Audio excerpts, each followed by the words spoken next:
नमस्कार बच्चों, आगे बढ़ते हैं।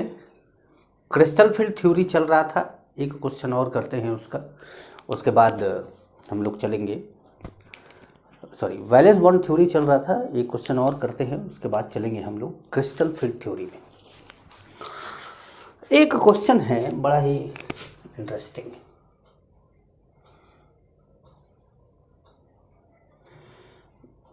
फाइंड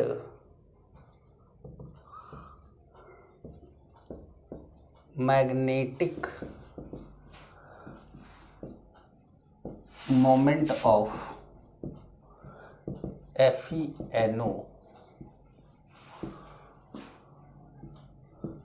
H2O5 2+, FeNO H2O5 2+, ठीक है। इसका बताना है मैग्नेटिक मूवमेंट। अपने आप में एक अजीब टाइप का क्वेश्चन है। चलिए सॉल्यूशन लेते हैं, ये एक्सप्लेनेशन जो भी। तो पहले तो एक बात जानिए कि FeNO H2O5 2+ formed in brown ring test, formed in brown ring test, which is used for the confirmation of, लिखेगा आगे, which is used for the confirmation of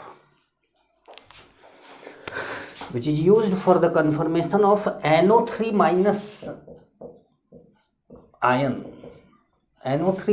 ion in salt analysis in salt analysis। मतलब इसके बारे में भी जानिए, ये बात भी जानिए आप कि ये ब्राउन रिंग टेस्ट में बनता है। ब्राउन रिंग टेस्ट में इसी की वजह से ब्राउन रिंग टेस्ट आता है, ये बनता है। और कन्फर्मेशन किसका होता है इसमें? NO3 माइनस का। तो चलिए, ये काम की बात थी एक, जो कि आपसे पूछी जाती है। अब यहाँ क्या है, कैसे ब्राउन ये आएगा, ये एग्जैक्ट मैं बताऊँगा। इसका आपको कोई कॉन्सेप्ट नहीं लगाना है इसमें आपको कोई VBT या कुछ भी आपको अपने हिसाब से नहीं लगाना। मैं जैसे बता रहा हूँ आपको वही करना है और उसी तरीके से आपको क्वेश्चन को सॉल्व करना है। इसीलिए ये स्पेशली अलग से क्वेश्चन मैंने लिया है। और नॉर्मल क्वेश्चन होता तो फिर मैं आपको बोलते क्यों, मैं कहता कि भाई आप सॉल्व कर ही लेंगे, जैसे कि बाकी हमने सॉल्व करके देखा। तो देखिए, यहाँ पर जो लिगेंड है,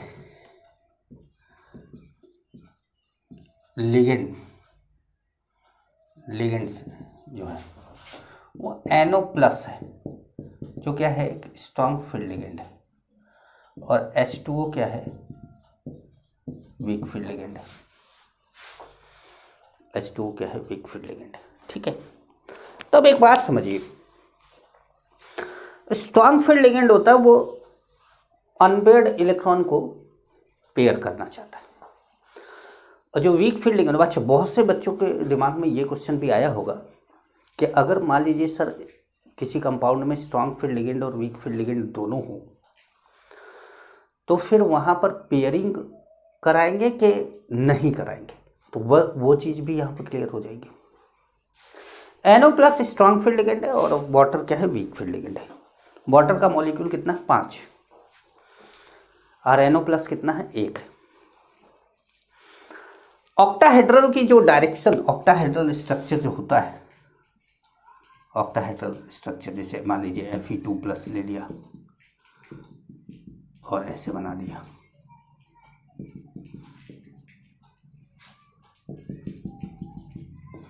तो एक ये ऐसे पूरा बना देते हैं ना, एक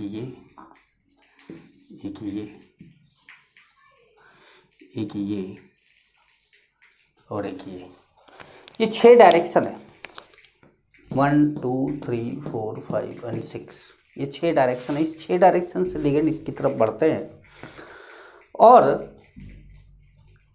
ऑक्टाहेड्रल ज्योमेट्री बनती है, ठीक है।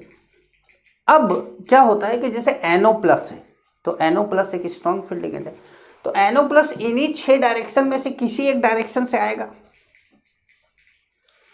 NO प्लस इन्हीं 6 डायरेक्शन में से किसी एक डायरेक्शन से आएगा। अब बाकी सभी डायरेक्शन से तो कौन आएगा? वाटर।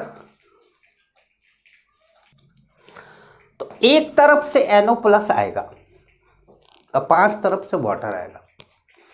NO प्लस अकेला स्ट्रॉन्ग फील्ड लिगेंड है, तो मेटल का कोई एक इलेक्ट्रॉन ही रिपल्सन फील करेगा, सारे इलेक्ट्रॉन रिपल्सन फील नहीं करेंगे। जो इसकी डायरेक्शन में पड़ेगा वो रिपल्सन फील करेगा। ठीक है, समझ पा रहे हैं? तो होता क्या है यहां पर कि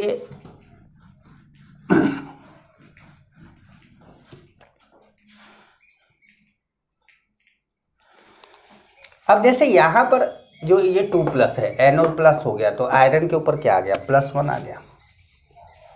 ये भी एक खास बात है, एक बहुत इंपॉर्टेंट क्वेश्चन है कि ब्राउन रिंग टेस्ट में जो कंपाउंड बनता है उसमें आयरन +1 ऑक्सीडेशन स्टेट में होता है, जबकि नॉर्मली आयरन या तो +2 रहता है या तो +3 रहता है, लेकिन ये एक अकेला ऐसा कंपाउंड है जिसमें +1 रहता है। बहुत इंपॉर्टेंट बात है।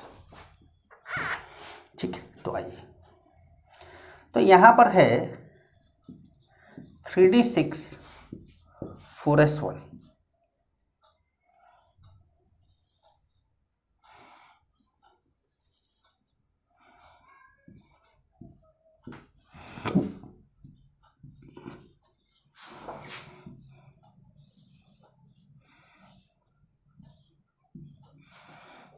Three D six 4s1।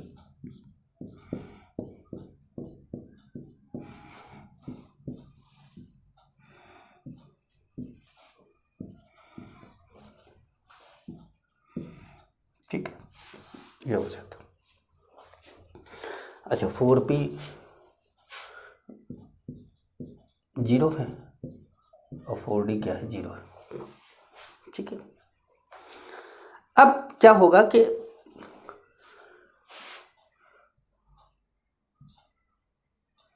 मतलब यहां पे लिखेंगे due to NO plus, due to NO plus the electron of 4s orbital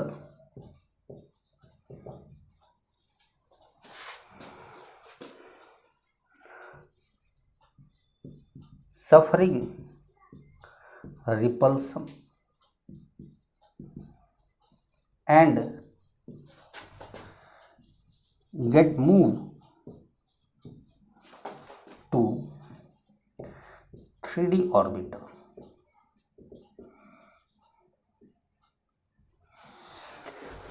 अब क्या होगा? 4s 3d में चला जाएगा,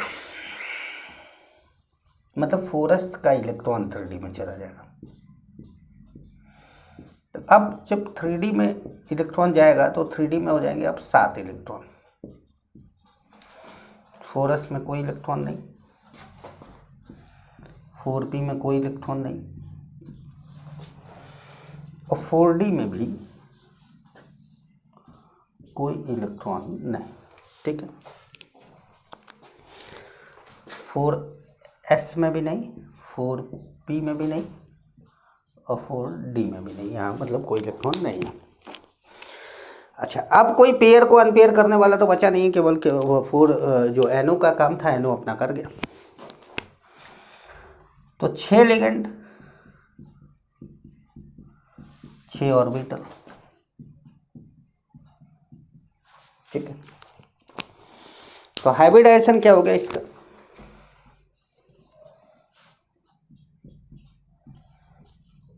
sp3d2। हमें क्या, हाइब्रिडाइजेशन तो sp3d2 हो गया, तो मतलब हमारा हाइब्रिडाइजेशन भी निकल गया, इसमें स्ट्रक्चर ऑक्टाहेड्रल हो गया। लेकिन मैग्नेटिक मोमेंट हमारा काम था निकालना। हमें क्वेश्चन पूछा गया था कि मैग्नेटिक मोमेंट क्या होगा इसका, तो मैग्नेटिक मोमेंट हो गया 3 + 2,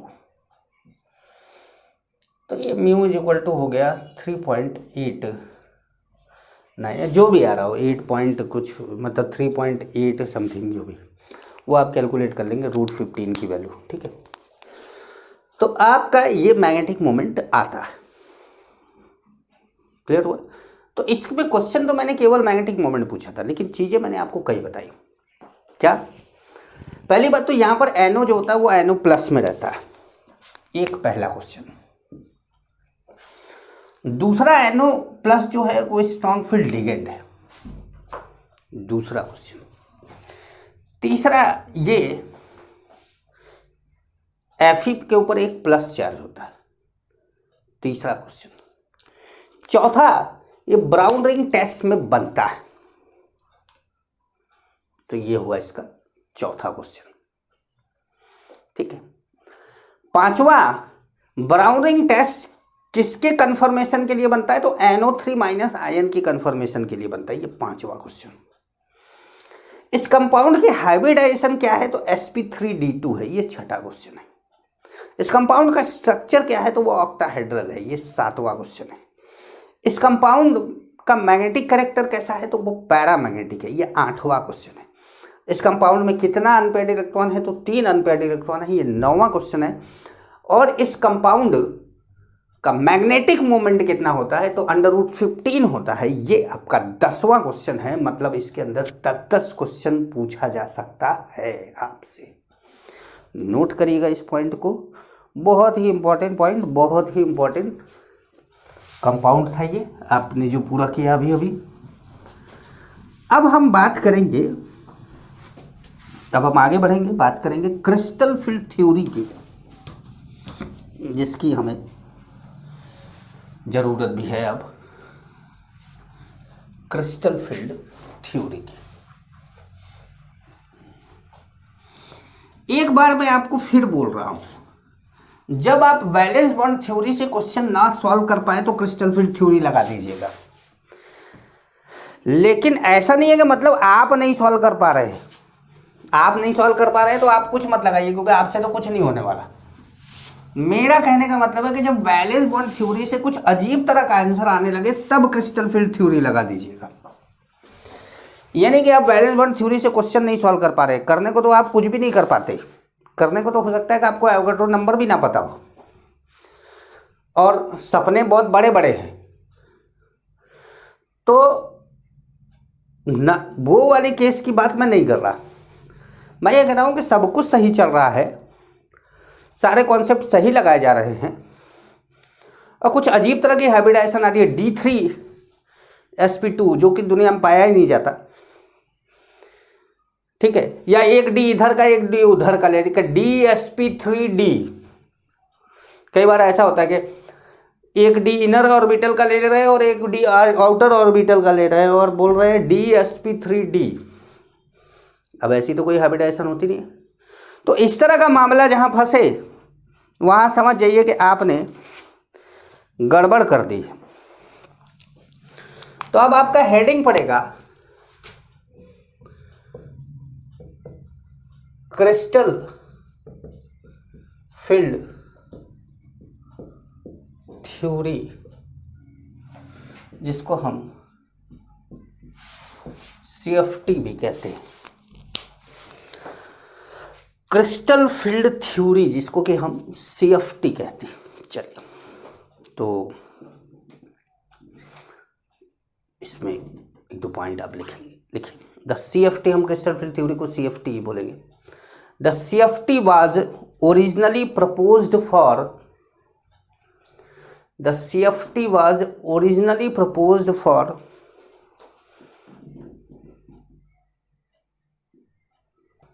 तो ओरिजिनली प्रपोज्ड किया गया था, क्यों किया गया था लिखा, तो CFT was originally proposed for explaining the optical property of crystalline solid.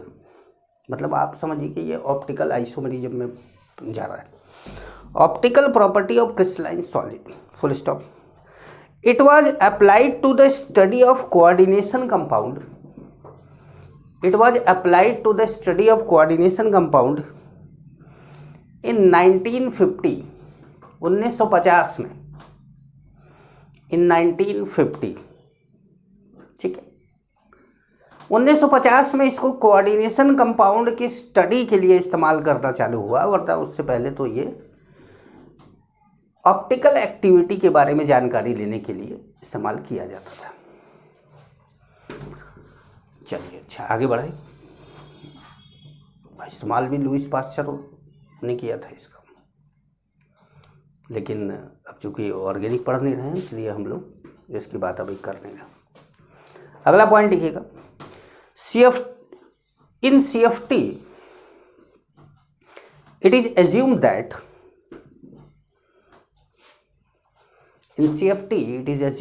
the ligands to be point charges, ऐसे लिखिएगा, the ligands to be point charges and the interaction between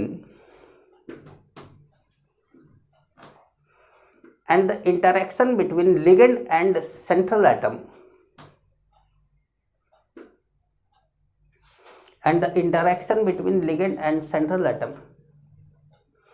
is electrostatic in nature, bracket में लिखिएगा ionic bond, मतलब लिख लिया ionic bond. मतलब VBT कहता था कि इनके बीच में क्या बनता है, कोऑर्डिनेट बॉन्ड बनता है। और कोऑर्डिनेट बॉन्ड मैंने आप लोगों को कोऑर्डिनेट बॉन्ड पढ़ाया कि इसमें कोवैलेंट बॉन्ड में, तो मतलब coordinate bond is a type of covalent bond, क्योंकि वहाँ ओवरलैपिंग हो रही है।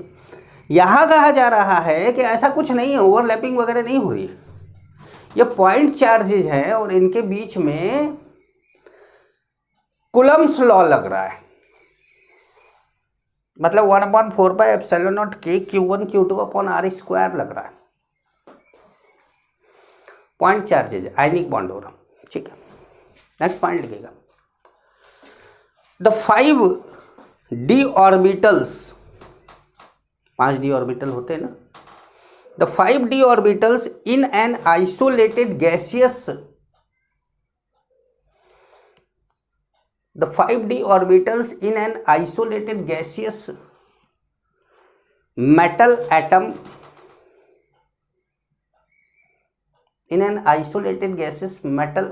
oblique ion ब्रैकेट में लिख लीजिएगा सेंट्रल एटम, ठीक है। the 5d orbitals in an isolated gaseous metal atom oblique ion have same energy, equal energy लिखेगा, have equal energy,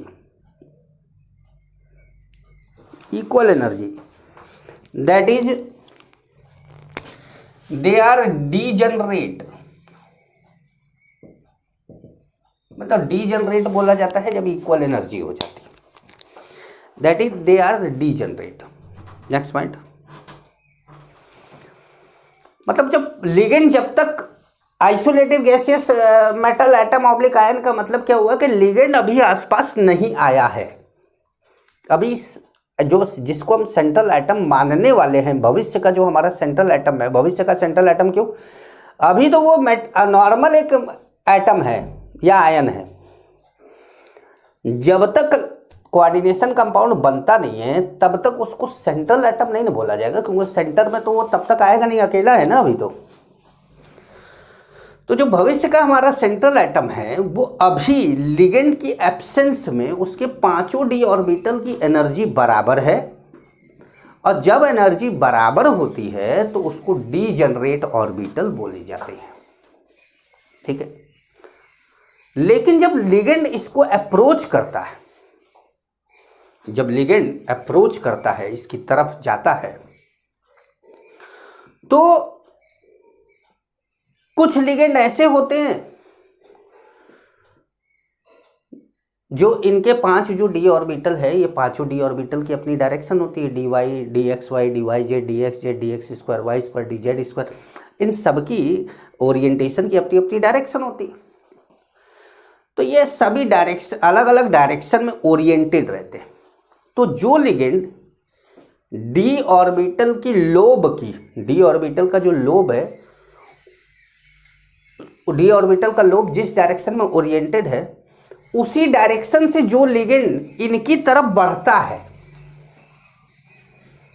कहने का मतलब है कि जैसे कि आप सड़क पे जा रहे हैं और सामने से कोई ट्रक आ रहा है, तो ये हुआ कि आपकी तरफ वो बढ़ रहा है। वैसे ही आप कौन है? सेंट्रल एटम है। ट्रक कौन है? लिगेंड है। अब ट्रक लिगेंड है, बाइक लिगेंड है, साइकिल लिगेंड है, जो भी सामने से आ रहा है वो लिगेंड है।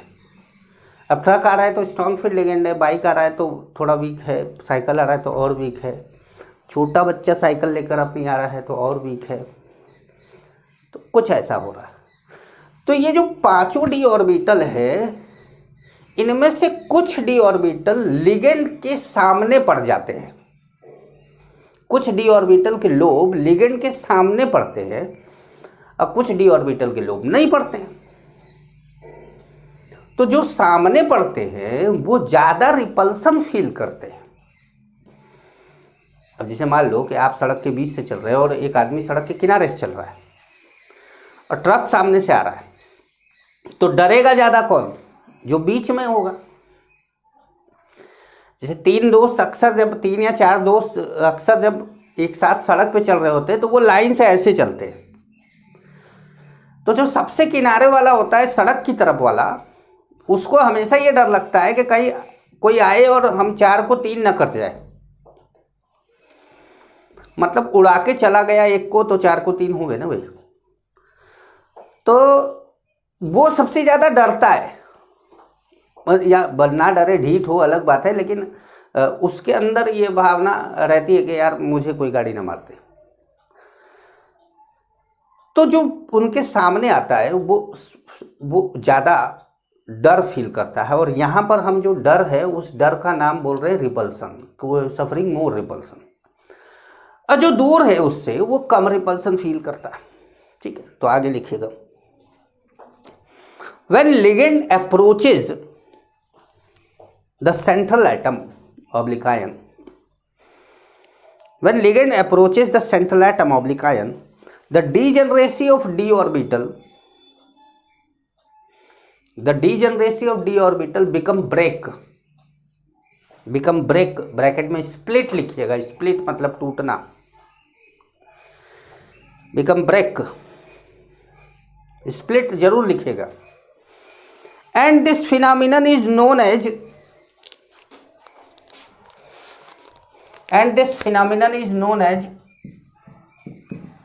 crystal field splitting। Double T है कि एक टी है नहीं पता, लिख दिया भाई। Crystal field splitting.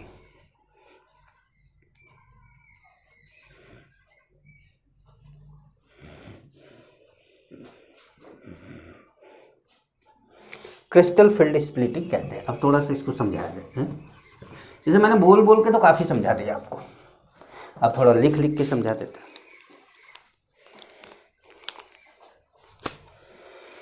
अब जैसे 5 डी ऑर्बिटल है, तो हो गया 5 degenerate D orbitals, 5 degenerate d orbitals in absence of ligand,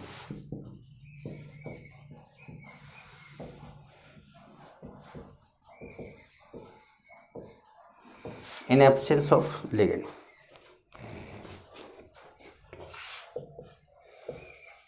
when ligands approaches the central atom,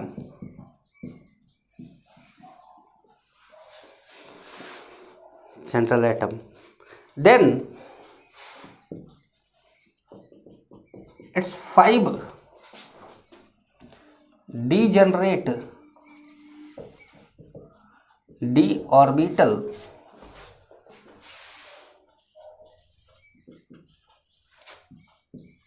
split into 2 sets of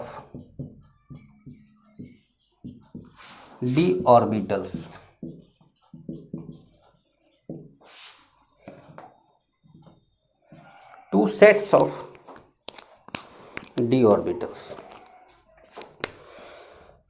पहले सेट का नाम है नॉन एक्सियल डी ऑर्बिटल्स, इसको T2G सेट बोला जाता है। T2G सेट ऑर्बिटल्स, खाली T2G से काम चल जाता है। नॉन एक्सियल डी ऑर्बिटल, अब ये जो नॉन एक्सियल डी ऑर्बिटल होते हैं ये कौन होते हैं? ये वो होते हैं जिनके लोब, भाई D orbital double double shaped होता है, जिनके लोब एक्सिस पर नहीं पाए जाते, मतलब एक्स वाई या जेड एक्सिस पर नहीं पाए जाते, उनको बोला जाता है नॉन एक्सियल डी ऑर्बिटल। तो इसमें लिखेगा their lobes are in between the axis, their lobes are in between the axis, मतलब on the axis नहीं होते। Example dxy, dyz and dxz, dxy, dyz and dxz, ठीक है।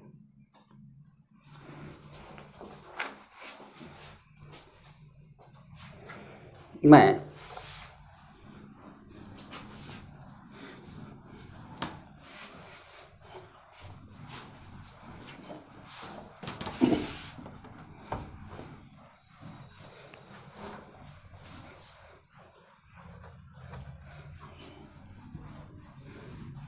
ठीक है। अब ये dxy, dyz, dxz कौन है? अब जैसे आपने ले लिया ये वाई एक्सिस ले लिया, ये एक्स एक्सिस ले लिया, तो ये बिटवीन द एक्सिस होते हैं। दो एक्सिस के एक्स और वाई के बीच में है तो नाम है डी एक्स वाई।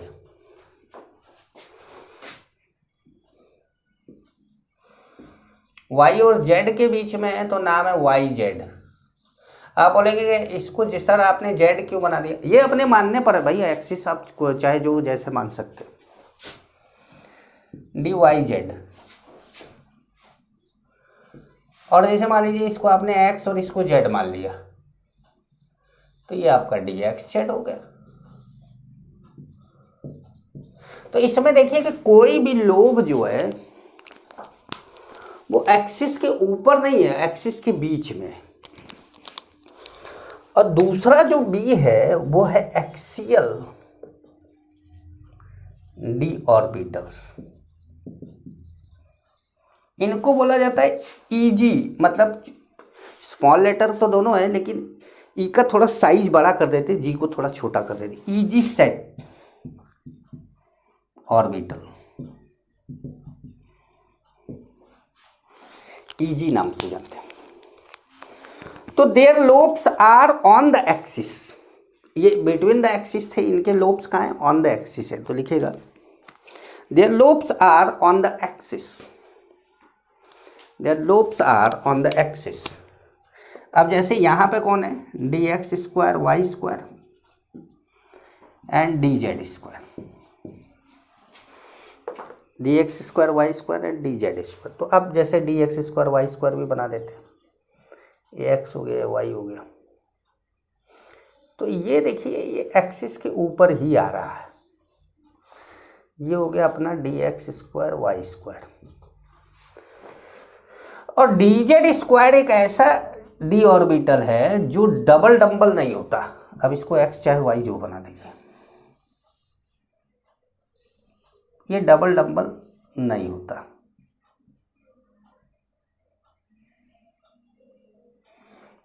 ठीक है, ये इसके अंदर एक्स वाई प्लेन पर एक सर्कुलर लूप पाया जाता है।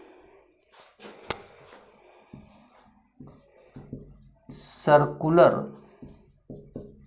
Loop on X Y plane,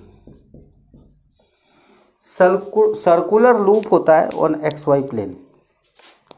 ठीक है, अच्छा इसका नाम dz स्क्वायर।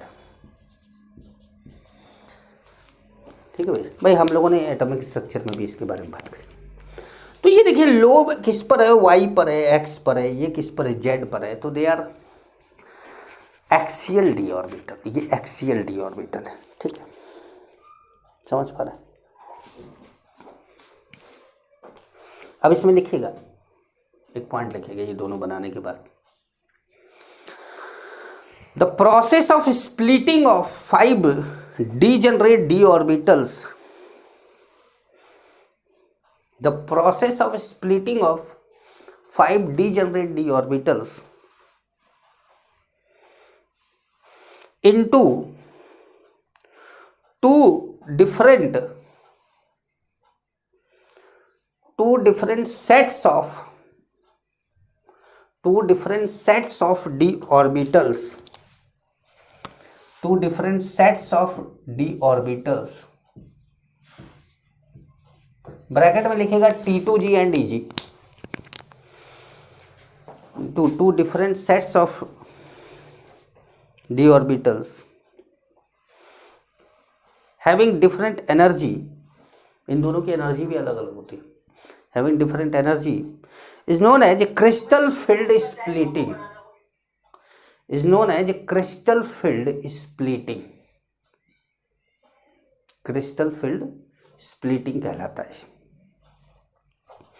ठीक है, तो अब ये बात हुई कि क्रिस्टल फील्ड स्प्लिटिंग होता क्या है, लेकिन अब अलग अलग तरह के कॉम्प्लेक्स में ये अलग अलग तरह का होता है, मतलब अलग अलग तरीके से इसको समझना पड़ेगा। ऑक्टाहेड्रल में अलग तरीके से समझना होगा, स्क्वायर प्लेनर में अलग तरीके से समझना होगा, टेट्राहेड्रल में अलग तरीके से समझना होगा। मतलब इसको बोला गया एनसीईआरटी में कि इंट्रोडक्शन है, एनसीईआरटी ने इसको इंट्रोडक्शन बोला है कि भैया इसका तो इंट्रोडक्शन ही अपने सिलेबस में है, लेकिन कितना इंट्रोडक्शन देना है ये नहीं बोला गया, इसलिए पढ़ाना पड़ता है, क्योंकि ये आगे तक पूछा हुआ क्वेश्चन है इसमें, कि इसमें पूछा कुछ भी है और बोला इंट्रोडक्शन है कि भाई इंट्रोडक्शन ही बताना है आपको खाली। तो ये कहानी है भाई इसकी पूरी, तो इसको तो समझना तो पूरा पड़ेगा। तो आप पहला हेडिंग डालिए, crystal field splitting in octahedral complex, crystal field splitting in octahedral complex.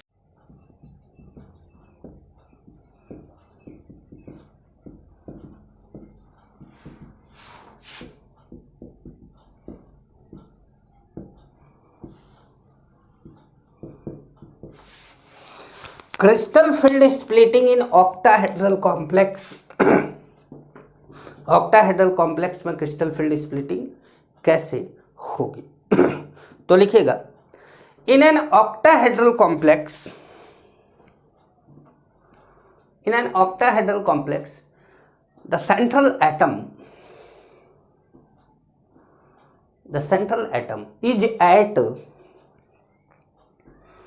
is at the center of octahedron, DRON, octahedron, and the ligands are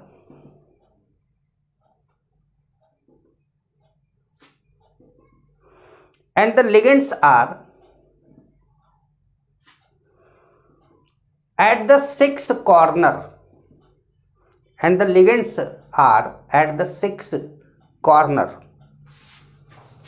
अब कैसे है भाई ये भी देख लीजिए। जैसे कि आपका एक स्ट्रक्चर बना दें ऑक्टाहेड्रन का, आप जानते हैं कि ऑक्टाहेड्रन स्ट्रक्चर कैसे बनता है।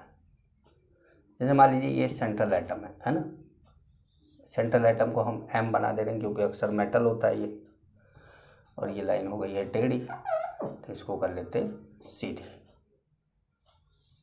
यस। अब एक ऐसे, एक ऐसे, ठीक है। अब हमारा लिगेंड जो है वो जैसे हमने बना दिया, ये L1 है, ये L2 है, ये L3 है, ये L4 है, ये L5 है और ये L6 है। ये क्या हो गया हमारा लिगेंड का ना, L1 मतलब पहला लिगेंड, L2 मतलब दूसरा लिगेंड, ऐसे कर दिया, ठीक है।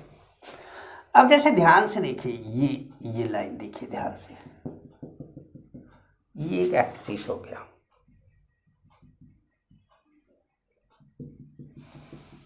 ये भी एक एक्सिस हो गया,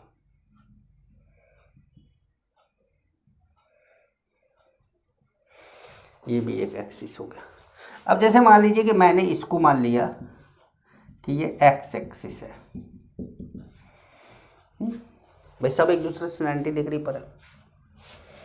ये मान लिया मैंने वाई एक्सिस, चलो इसको वाई मान लेते हैं, आपको समझने में आसानी होगी, और ये जेड एक्सिस मान लिया, एक्स एक्सिस वाई एक्सिस है, जेड एक्सिस। ऐसे आप बना लीजिएगा, ये बनाना बहुत इम्पोर्टेंट है, मतलब बनाना बहुत ज़रूरी है आपको। बना लिया आपने, या बना लेंगे आप, वीडियो पॉज करके भी बना सकते हैं। लिखिएगा, in octahedral complex,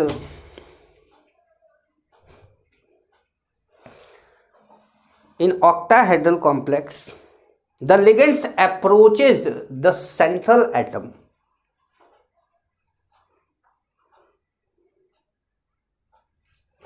the ligand approaches the central atom through axial direction,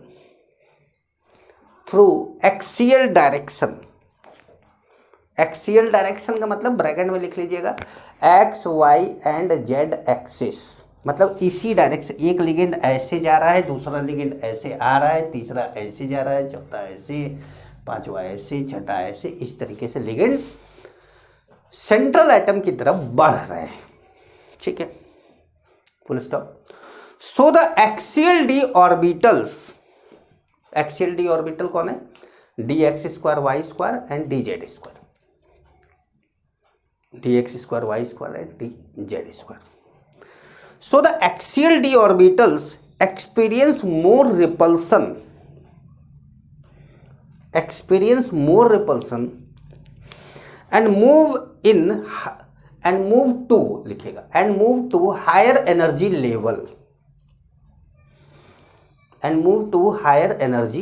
level। अब ब्रैकेट पे लिख भी लीजिएगा d x square Y square and d Z square, full stop करिएगा, आगे लिखिए। whereas the non-axial d orbitals dxy, dyz and dxz, whereas the non-axial d orbitals, ये तीन जो है वो non-axial d orbital है, whereas the non-axial d orbitals experience less repulsion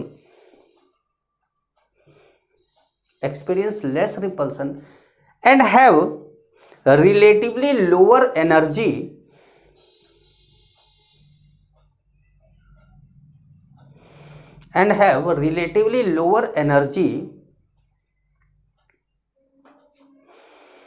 than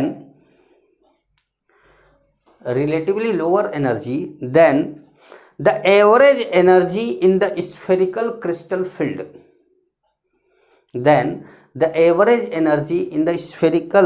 crystal field, spherical crystal field क्या है? Bracket पे लिखिएगा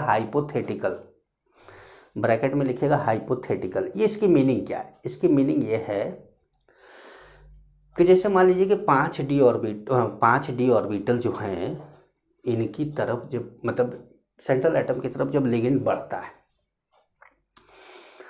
तो सेंट्रल एटम की तरफ जब लिगेंड बढ़ता है तो सेंट्रल एटम का जो 5d ऑर्बिटल है वो दो भाग में टूट जाता है,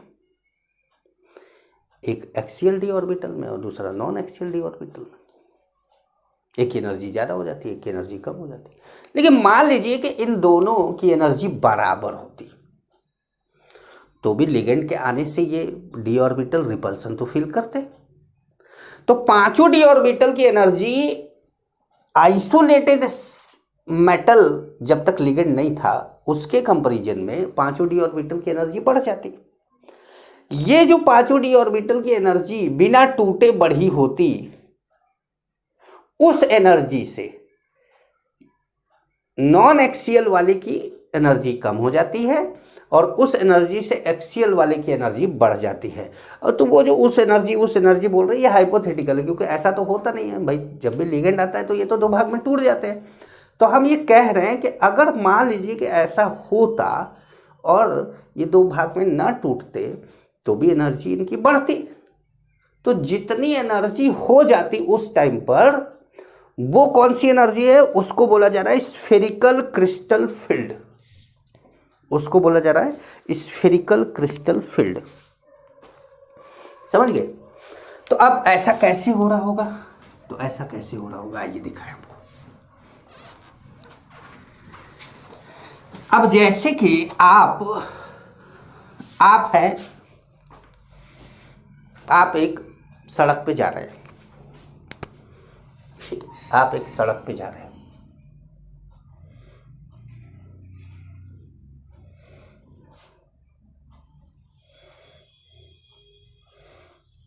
ये आप है भैया,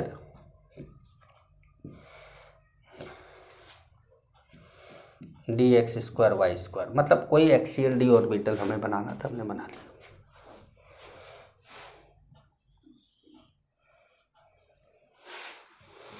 और ये नेगेटिवली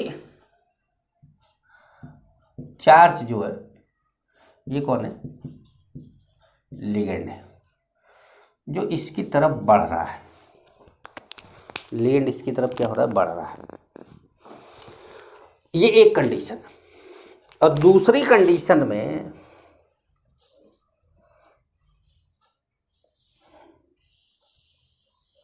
ये x ले लिया, ये y ले लिया, और ये dxy है, और यहां पर भी यही लिगेंड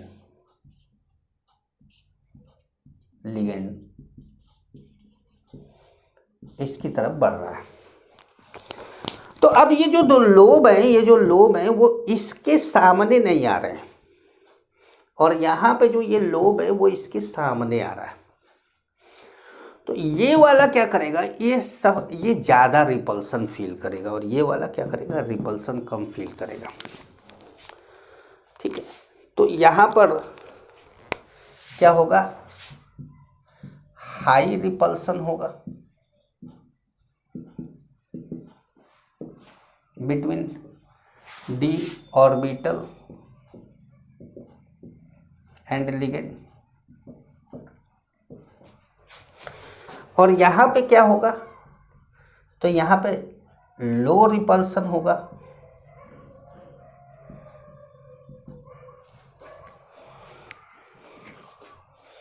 बिटवीन d ऑर्बिटल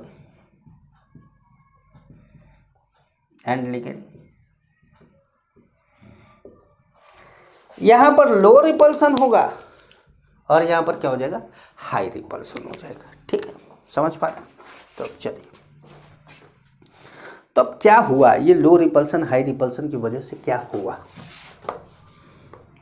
मामला कहाँ पहुँच गया।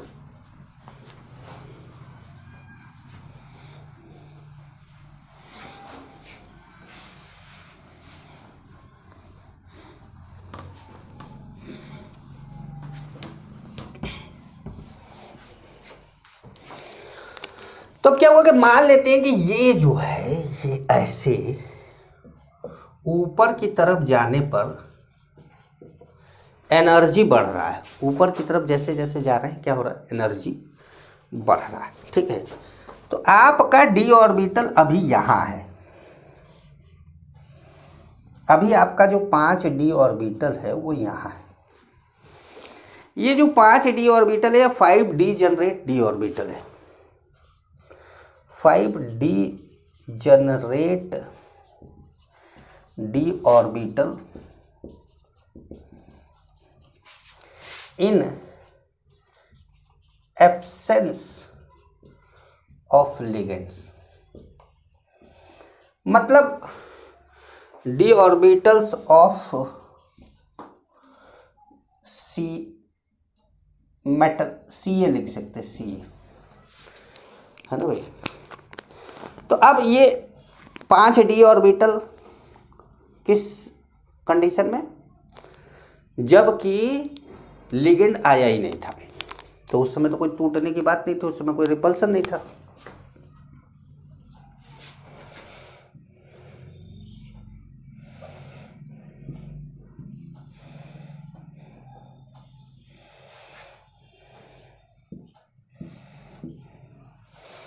अब ये क्या है, ये है 5d orbital, 5d generate d orbital in presence of ligand, but this condition is hypothetical। ठीक है,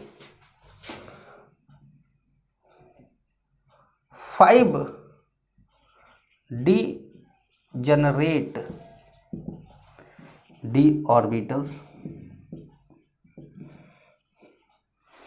in presence of ligand।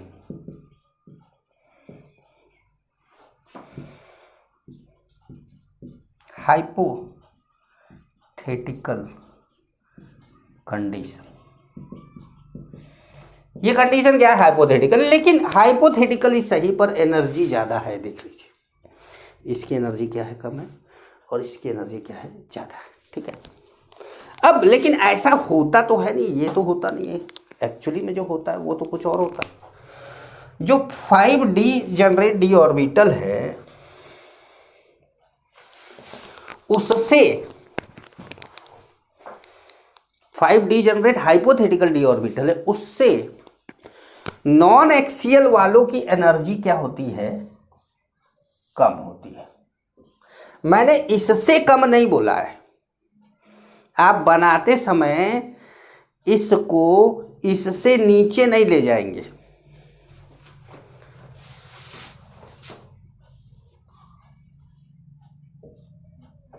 ऐसे बना दिए, ठीक है। अब ये जो हो गया, ये कौन है, ये हमारा हो गया d x square Y square, दोनों में से कोई एक, और ये डी जेड स्क्वायर, ये हो गया डी एक्स वाई, ये d Y Z, D x z. ठीक है, ठीक है। अब इसको, ये जो एनर्जी है, इसको बेरिल सेंटर बोला जाता है, बेरिल सेंटर बोला जाता है। बेरिल सेंटर मतलब नाम याद कर सकते हैं हम, बेरिल सेंटर। ये कौन है,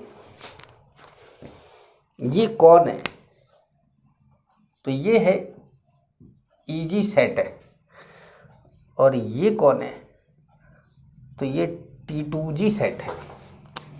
ये जो तीनों हैं, ये पूरा एक सेट है, ये क्या है, T2G है।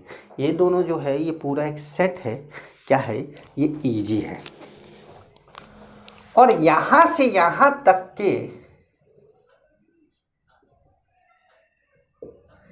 एनर्जी गैप को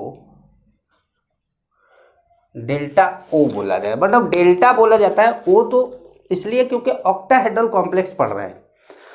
अगर ये टेट्राहेड्रल कॉम्प्लेक्स पढ़ रहे होते तो ये डेल्टा T लिख देते आप। अगर आप स्क्वायर प्लेनर पढ़ रहे होते तो डेल्टा SP लिख देते। ठीक है, चलिए, तो ये बना लीजिए।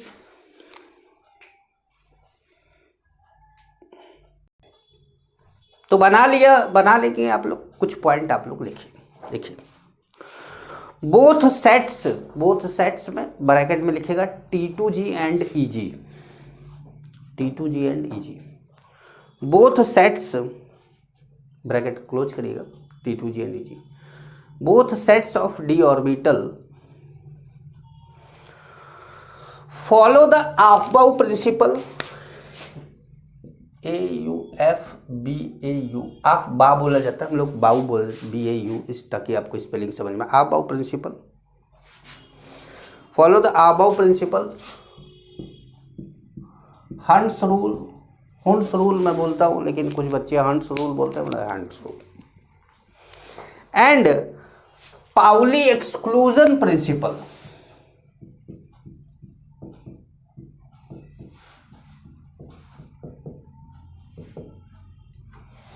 मतलब दोनों सेट जो d ऑर्बिटल के हैं, T2G हो चाहे EG हो, वो आबाउ प्रिंसिपल को फॉलो करता है। मतलब पहले कम एनर्जी वाले में इलेक्ट्रॉन डालेंगे, फिर ज़्यादा एनर्जी वाले में। आबाउ प्रिंसिपल ये कहता है।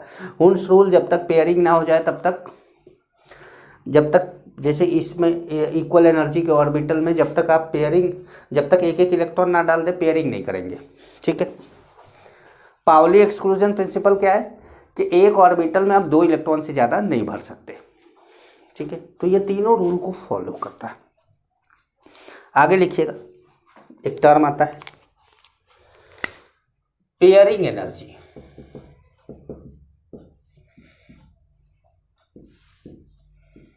कैपिटल पी से डिनोट करते हैं इसको। लिखिएगा क्या होता है, लिखिए energy required for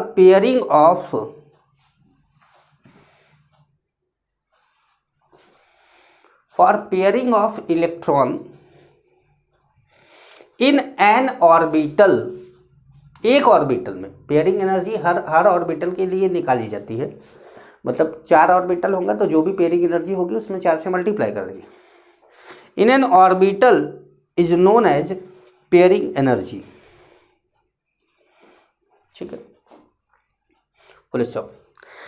pairing energy is always constant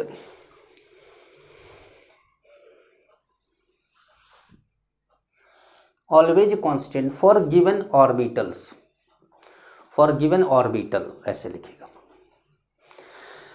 meaning समझ रहे हैं? जैसे मान लीजिए कि Fe2+ है, उसके 3D ऑर्बिटल में अनपेयर्ड इलेक्ट्रॉन है, पेयरिंग एनर्जी आपको निकालना है। तो अब चाहे उसके साथ लिगेंड Cn- हो, चाहे अमोनिया हो, चाहे वाटर हो, लिगेंड से कोई लेना देना नहीं है। उस पर्टिकुलर ऑर्बिटल की पेयरिंग एनर्जी हमेशा कांस्टेंट ही रहेगी, ठीक है। अब एक टर्म आता है जो है कि डेल्टा O, कि ये डेल्टा O क्या होता है। सबके बारे में कहानी समझ लीजिए। मुझे लगता है कि ठीक से समझ में जो आएगा वो आपको अगले लेक्चर में आएगा। अभी तो भूमिका बन रही है।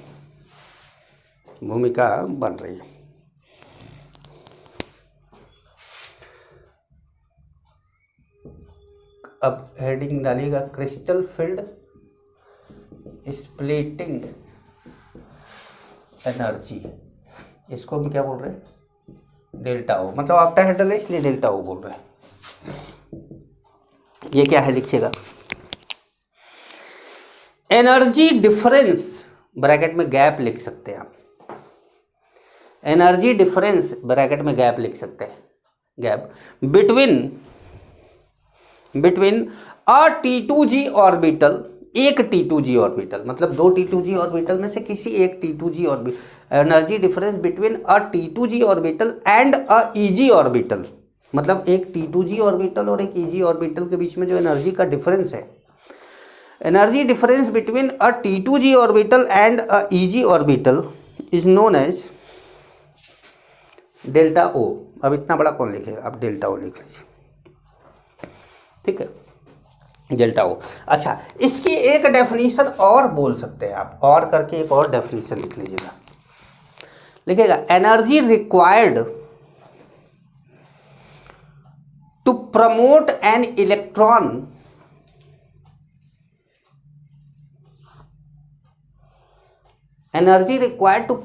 Electron from T2G set to EG set. मतलब T2G की कम एनर्जी है, EG की ज़्यादा है, तो यहाँ से यहाँ प्रमोट करेंगे तो एनर्जी रिक्वायर्ड होगी ना। T2G set to EG set is known as delta O, ठीक है। अगला पॉइंट लिखिएगा, in presence of strong field ligand SFL delta O is high.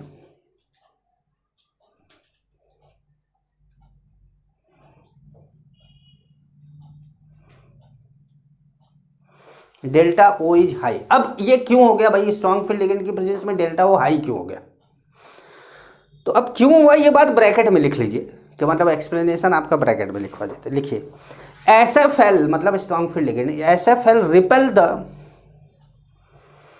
Electrons of axial d orbitals SFL repel the electrons of axial d orbitals very strongly.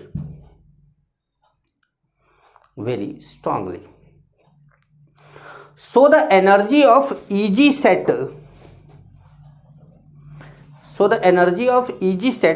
become high, comma. In that case, gap between EG and T2G increases.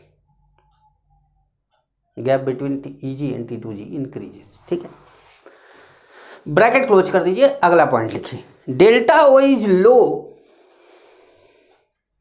Delta O यही है, delta O is low in presence of WFL weak field ligand.